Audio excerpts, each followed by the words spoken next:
Hi friends, ഇന്ന് നമ്മൾ ഉണ്ടാക്കാൻ പോകുന്നത് പഴം വെച്ച് ഒരു കോഴിക്കട്ടയാണ് ഉണ്ടാക്കുന്നത്. അതെങ്ങനെയാണ് ഉണ്ടാക്കണേന്ന് നോക്കിയാലോ. ഇതിനായിട്ട് നമ്മൾ 2 ഏത്തപ്പഴം എടുത്തേ. ആദ്യം നമുക്ക് കുറച്ച് അരിപ്പൊടി എടുക്കുക, അതിലോട്ട് കുറച്ച് എണ്ണ ഒഴിക്കുക. ഇതിലോട്ട് നമ്മൾ മിക്സിയിൽ അടിച്ചു വെച്ച പഴം എടുത്തിടുക. മിക്സിയിൽ അടിച്ചു വെച്ച പഴം എടുത്തോട്ട് ഒഴിക്കുക. നന്നായിട്ട് മിക്സ് ചെയ്യുക.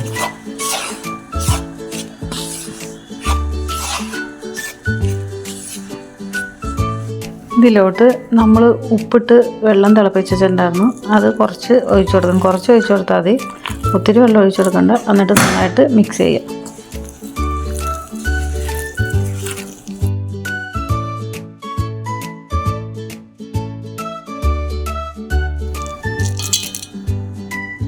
മിക്സിയുടെ ജാറിലിട്ട് നമുക്ക് പൊടിച്ചെടുക്കാം. കുറച്ച് പഞ്ചസാരയും ഏലക്കായും പെട്ടെന്ന് പൊടിയാൻ വേണ്ടി. നമ്മൾ കുറച്ച് ശർക്കര ഉരുക്കാൻ വെച്ച് ഉരുകി വന്നതിന് ശേഷം അതിലോട്ട് കുറച്ച് തേങ്ങ എടുക്കുക. അത് നന്നായിട്ട് വിളയിച്ചെടുക്കാം.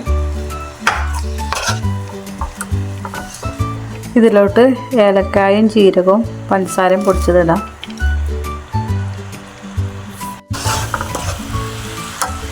നമുക്ക് നന്നായിട്ട് വിളയിച്ചെടുക്കാം.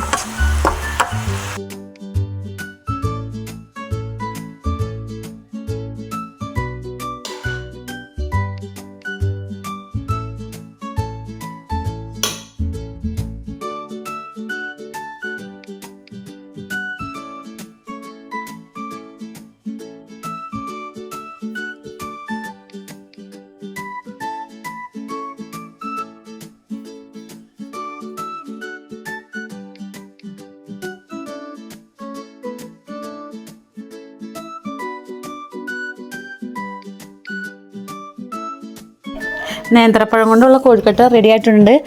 സാധാരണ കോഴിക്കട്ടയുടെ ടേസ്റ്റ് അല്ല ഇത്, നേന്ത്രപ്പഴം കൊണ്ട് ഉണ്ടാക്കുന്നത് വേറൊരു ടേസ്റ്റാണ്. അതുകൊണ്ട് നിങ്ങളിത് ഉണ്ടാക്കി നോക്കേണ്ട ഒരു ഐറ്റം തന്നെയാണ്. ഇത് ഉണ്ടാക്കി നോക്കിയിട്ട് അഭിപ്രായം പറയണേ. കൂടാതെ എൻ്റെ ചാനൽ സബ്സ്ക്രൈബ് ചെയ്യാനും മറക്കല്ലേ.